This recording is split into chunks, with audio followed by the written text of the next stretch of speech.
वर आलाय। बालाजी देवस्थानानंतर सर्वाधिक श्रीमंत आणि भाविकांची गर्दी होणारं देवस्थान म्हणजे शिर्डीचं साई मंदिर।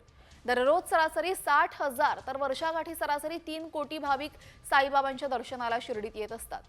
साई मंदिरामध्ये सशुल्क आणि निशुल्क दर्शन व्यवस्था सुरक्षेच्या दृष्टीने नेमकी कशी आहे याचाच आढावा साम टीव्हीने घेतलेला आहे।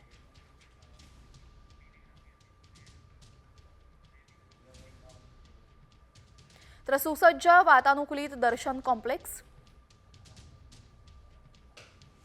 इमारतीमध्ये भाविकांसाठी एकूण 12 प्रशस्त हॉल आहेत। प्रत्येक हॉलमध्ये 800 भाविकांना बसण्याची व्यवस्था करण्यात आली आहे।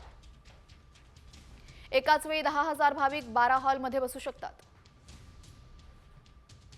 दर्शन कॉम्प्लेक्समध्ये 2 मजले असून 10 लिफ्टची सुविधा आहे। भाविकांना प्रवेश पास, बायोमेट्रिक मशीनचे 48 काउंटर आहेत। सुरक्षेच्या दृष्टीने 66 अत्याधुनिक स्कॅनर आणि 25 बॉडी स्कॅनर आहेत।